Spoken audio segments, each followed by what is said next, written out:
Mamata Banerjee's 72-hour deadline to the centre for a rollback in diesel price hikes. Will she now bite the bullet? That's the question everybody's asking. But even as TMC now gears up to protest centre's anti-Aam Aadmi policies, there's trouble brewing on its own backyard. Private bus and cab operators in West Bengal have decided to protest Didi's low fare hike policy in the state, and in a bid to pressure the government, the transporters are going on an indefinite strike from today. Now, the decision came after talks between the government and private bus operators failed to reach a consensus yesterday.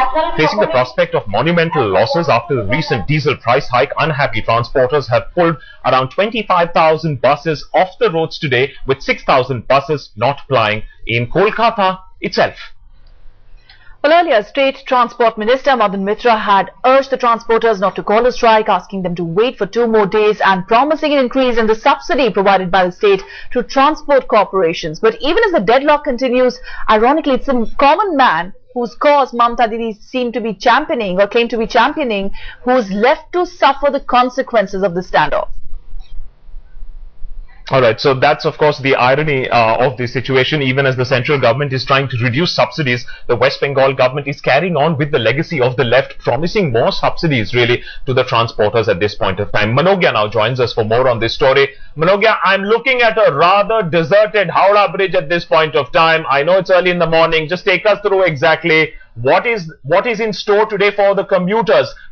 What is the impact of the buses? And I honestly think that there is no alternative arrangement that the state government can make at this point of time. Well, there are a lot of promises that have been made by the state government that they will be rushing the buses of the PSQs that the government owns, and also all the government buses will be plying on the streets. But let me tell you that thanks to the Vishwakarma Puja in Kolkata, that the number of commuters is comparatively less early in the morning as compared to any other working day on Monday. But surprisingly, the number of private buses is extremely low, despite the two syndicates of the bus operators community opting out of this strike, and perhaps that is the reason that the number of buses is around 30,000 buses will be off the streets today. So you could imagine the less number of buses that people will be having today, and most of them will have to rely either on their private vehicles or the helpline of Metro.